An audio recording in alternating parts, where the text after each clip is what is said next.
If you look at the debt clock in Times Square or check the official figures from the U.S. Treasury, you will see a number that defies human comprehension. It is currently spinning past 35 trillion and heading rapidly toward 38 trillion. To put that into perspective, if you stack 38 trillion one bills on top of each other, the pile would reach not just to the moon, but beyond it. For decades, politicians and economists have dismissed this number.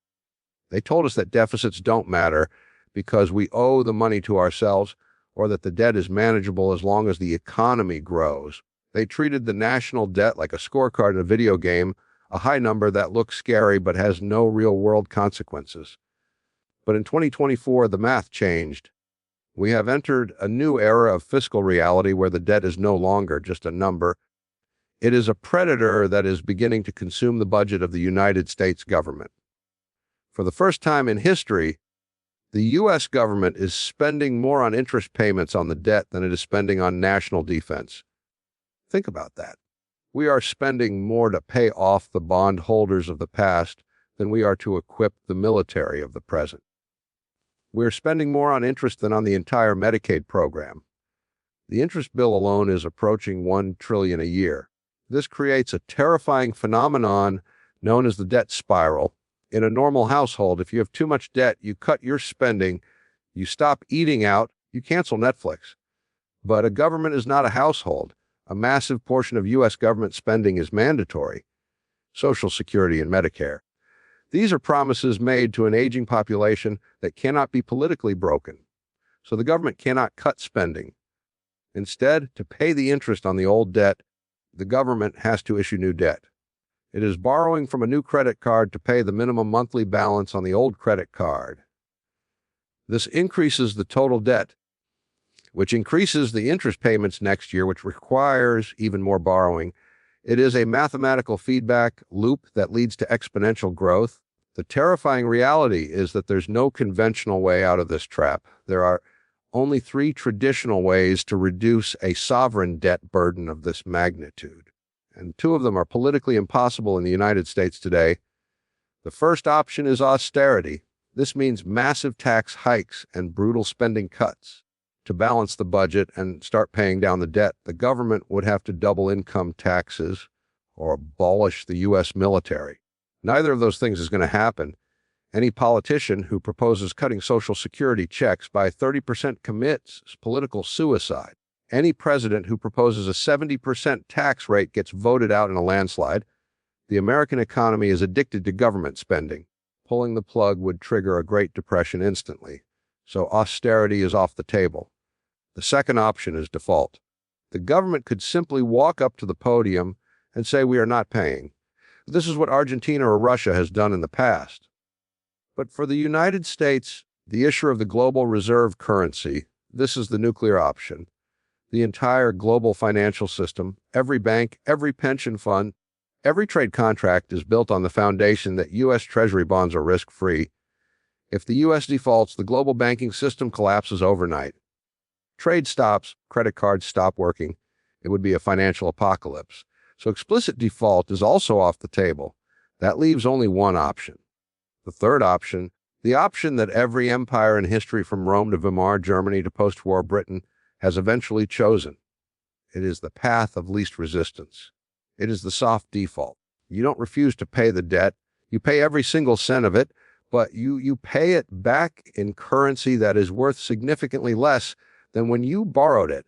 You print the difference. This is not a conspiracy theory. It is the official, though unspoken, policy of the United States government. It is a process of financial repression designed to transfer wealth from savers to the state. The goal is to keep the interest rate on the debt lower than the rate of inflation. Let's do the math. If the government owes $30 trillion and inflation is 5%, the real value of that debt shrinks by 5% every year. In purchasing power terms, the government has just erased $5 trillion of debt in a single year without raising a single tax or cutting a single program. The bondholders get their money back, but that money buys fewer groceries and fewer houses, disguised as supply chain issues or transitory inflation. We are currently witnessing a historic shift in monetary policy called fiscal dominance. For 40 years, the Federal Reserve was the master. It raised interest rates to fight inflation even if it hurt the economy. Today, the Treasury is the master. The debt is so high that the Fed cannot raise interest rates high enough to truly kill inflation because doing so would bankrupt the U.S. government. If interest rates went to 10% like they did in the 1980s, the interest payments on $38 trillion would be $8 trillion a year, more than the total tax revenue of the country. The government would collapse. So the Fed is forced to tolerate higher inflation. It is forced to keep rates lower than they should be. It is forced to become an enabler of the Treasury spending. The independence of the central bank is dying. We are moving into an era where the money printer is permanently fused to the government budget. This is the hidden crisis. It isn't a sudden crash. It's a slow boil. The 38 trillion number will keep going up. It will hit 40 trillion, then 50 trillion. But the value of the dollar will keep going down. The government is betting that it can inflate away the debt faster than the market can panic. It is a dangerous high-wire act. If they print too slowly, the debt crushes them. If they print too fast, they trigger hyperinflation.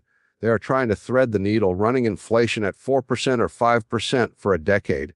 This sounds manageable, but the compound effect is devastating. At 5% inflation, the value of your savings is cut in half in 14 years. That is the plan to wipe out half the value of the national debt and half the value of your savings by the mid-2030s. In the next section, we will break down the specific mechanisms they use to do this.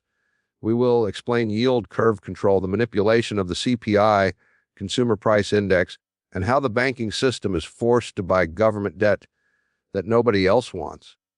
We will look at the mechanics of the great wealth transfer from Main Street to Washington.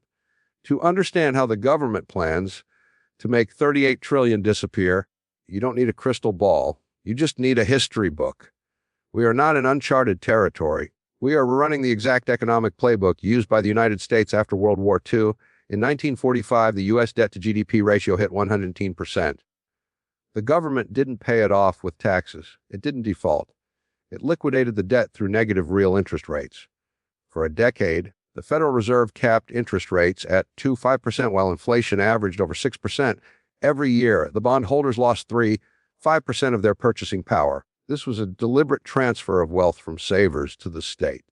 Today, this strategy is back, but it has been upgraded with 3 modern tools designed to ensure you do not notice the theft until it asks too late. Tool number 1, the captive buyer.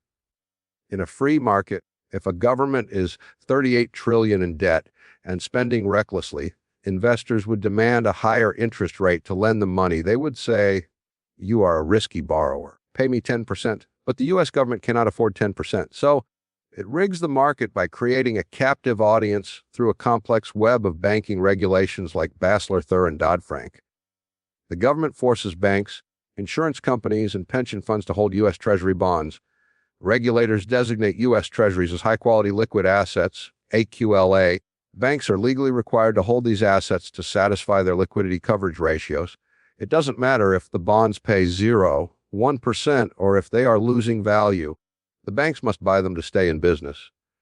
This creates artificial demand. It forces the financial system to lend money to the government at suppression rates regardless of the risk. Your pension fund isn't buying government debt because it's a good investment. It's buying it because it's against the law not to. Tool number 2, the broken compass. Sight of CPI. If you want to pay people less, but you promise to pay them based on inflation, the easiest solution is to redefine inflation. Social Security payments and TIPS, Treasury inflation-protected securities, are linked to the Consumer Price Index, CPI. If CPI is 10%, the government has to pay out 10% more. So the government has a multi-billion-dollar incentive to keep the CPI low. Since the 1980s, the methodology for calculating CPI has been quietly rewritten to suppress the official number. They introduced substitution bias. The logic is if the price of steak goes up, you won't buy steak, you will buy hamburger. Therefore, your cost of living hasn't gone up as much as the price of steak suggests. The CPI tracks the hamburger, effectively ignoring the fact that your standard of living has dropped. They introduced hedonic adjustments. If a new car costs $5,000 more than the old model, but it has better safety features, the government argues the price didn't really go up. The price increase is adjusted down because the quality is higher. These statistical sleight of hand save the government billions. If we use the 1980 methodology today, inflation would consistently be double the official number. The government is gaslighting you about the cost of your own survival to save its budget. Tool number 3, fiscal dominance. Finally, we have the central bank put. Historically, the Federal Reserve was independent. Its job was to protect the dollar. Under fiscal dominance, the Fed loses its independence. Its primary job becomes keeping the Treasury solvent. When foreign nations like China or Japan stop buying U.S. debt, which they have started to do, the Fed steps in as the buyer of last resort. It prints money to buy the bonds that nobody else wants. This is quantitative easing, QE. By buying the debt, the Fed artificially suppresses the yield. This keeps the government's interest bill affordable, but it floods the economy with new dollars.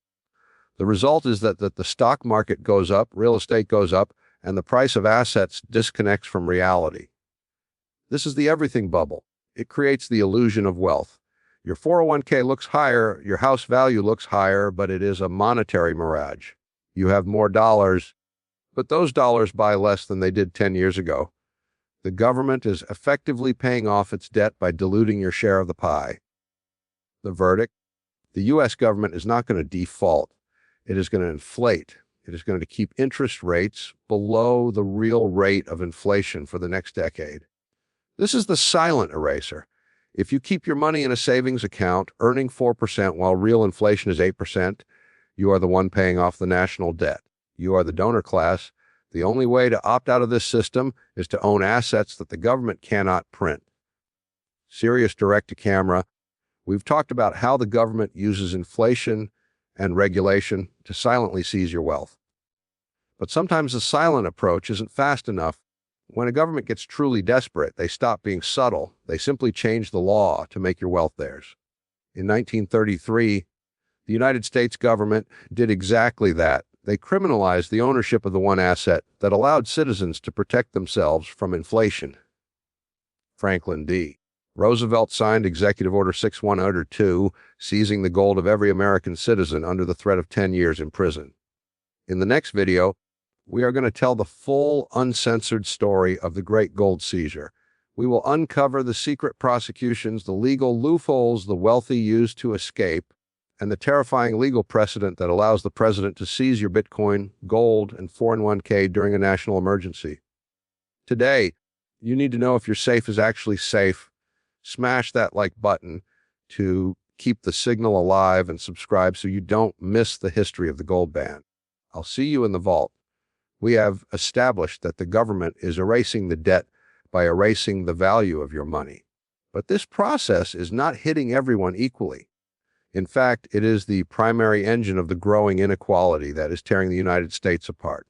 To understand why, we have to revisit an 18th century French economist named Richard Kong.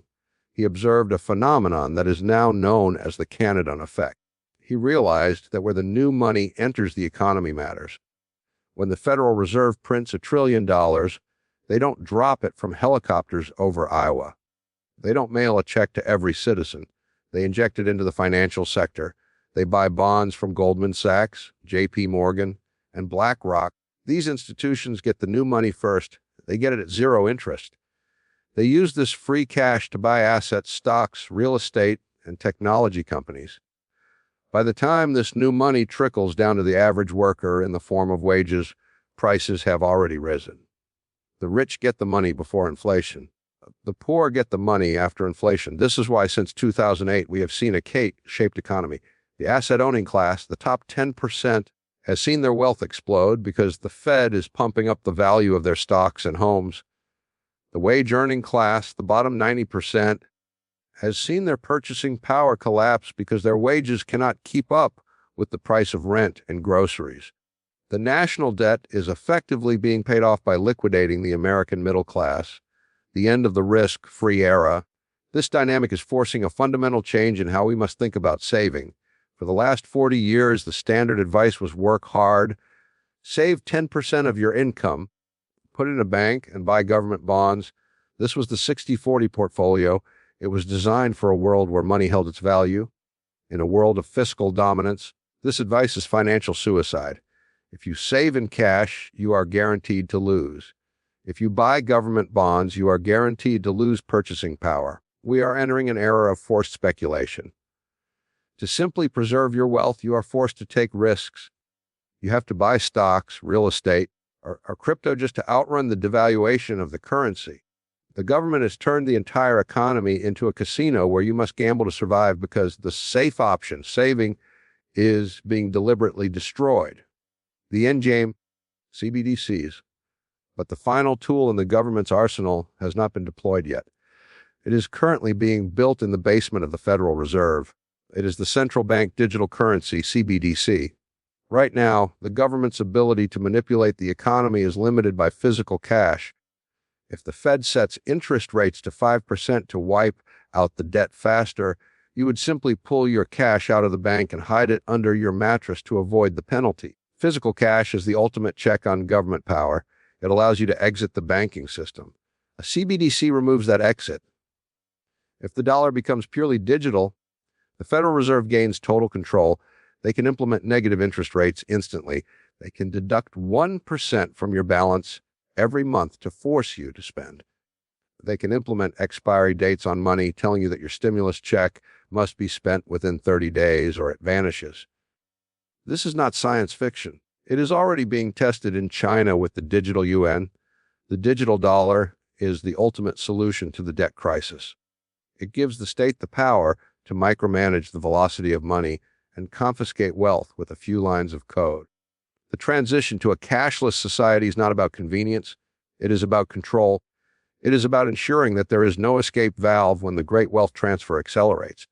The verdict: the United States is defaulting. It is a slow, polite, and bureaucratic default, but it is a default nonetheless. The $38 trillion will never be paid back in real terms. The winners will be those who own scarce assets, real estate, gold, Bitcoin, profitable businesses, things that cannot be printed. The losers will be those who trust the currency in the institutions. The American dream of saving your way to prosperity is dead. We are now in the game of asset survival. Serious.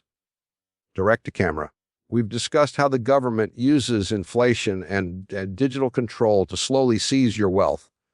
But history shows that when a government gets truly desperate, they stop being subtle, they stop asking, they simply take.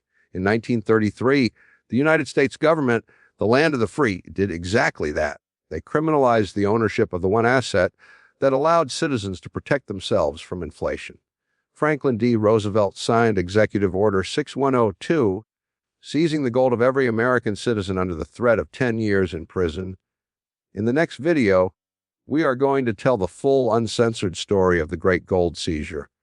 We will uncover the secret prosecutions, the legal loopholes the wealthy use to escape, and the terrifying legal precedent that allows the president to seize your Bitcoin, gold, and 401k during a national emergency today. You need to know if your safe is actually safe. Smash that like button to keep the signal alive and subscribe so you don't miss the history of the gold ban. I'll see you in the vault.